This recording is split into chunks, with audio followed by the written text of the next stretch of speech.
Now I want to introduce again, or reintroduce, Tony Shearer. Hi, Tony. Hi. It's been a very interesting hour. Yes, well, thank you. And I find you extremely intriguing. Thank you. And what is that that's around your neck? That is the symbol of the Earth Mother. The Earth Mother. And I wear it all the time. And you played your flute for us. Would you recap that just a little bit? Yes, a flute that's well over 100 years old, probably around 130 years old. I see. And it's a Lakota flute, a Sioux flute, and was a gift to me by way of my grandfather. Should we have him play it again? No. Okay, let's go to the telephones, and we're going to speak with Bill. Hi, Bill. Thank you so much for waiting. Yes, no problem. In fact, doesn't Tony have a nice speaking voice? God, it's beautiful, isn't it? Yeah, I just sit here and I'm very intrigued by his voice. You could pass for HMS Roots or Junior there, Tony. Hey, thank you, Bill. My question concerns your flute. Yes. And as a person who plays a musical instrument myself, I enjoyed your phrasing of it. And I'm rather intrigued by the voicing of your flute. What material is it made out of? It is made, this particular one is made of sabina, which is a type of redwood that grows in Mexico. And we don't know how it got up here. But it was once octagon shaped. The traditional Lakota flute has 5 holes. And I play it, my playing is very unique among Native American flute players. I have many friends who are flute players. In fact, in November, I'll be in North Carolina with a group. There will be 4 of us together, and we're all flute players, and we'll be jamming, I guess, something. You had mentioned, well, I'm sort of intrigued by it.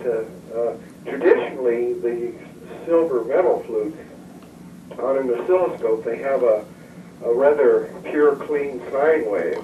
Yes. But you had mentioned that your flute, you had the feeling that it was a healing flute. Yes, I think the flute has, you know, I tell you, when I received the flute, I looked at it, and I asked my grandfather, I said, you know, I don't know how to play it. And he said, you don't. You pray it. He says, you pick up the songs from the wind and from the sound of water and birds, and you listen for beautiful things.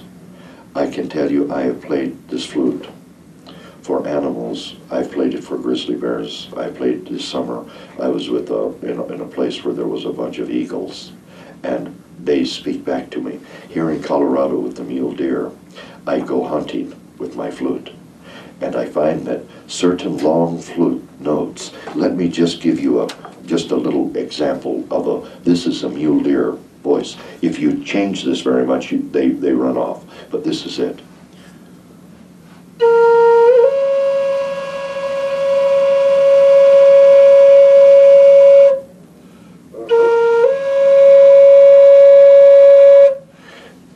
The bucks lower their heads and look at you. They search for what that is. Maybe you've experienced this with music of playing the flute toward the south, just before sun goes down, and the bats would come and they would fly in the very direction where I would be playing. Turn the direction of the flute toward the west, and all of the bats come over and circle there, and it's sort of like massaging them with the music of the flute. I love the instrument, of course. It means a great deal to me. Well, if you ever get a chance to where somebody can let you see its voicing on an oscilloscope, you might find it fascinating. I rather suspect that there's some low-level beat frequency going on. Yes, yes. Yes, I've had some people tell me about that understood those things better than I do. I'm glad you told me about the redwood, which does certainly give it a certain resonance and voicing. Right. The other thing is that it is so old, it has almost no weight. It's just very light. I had to cover it with polyurethane in 1975 before I started my journey with the flute of taking it into the world. And you see, my thing with the flute is it's directly linked to the sacred woman, to the Earth Mother. And you know, I think she is alive. I see her as a living thing.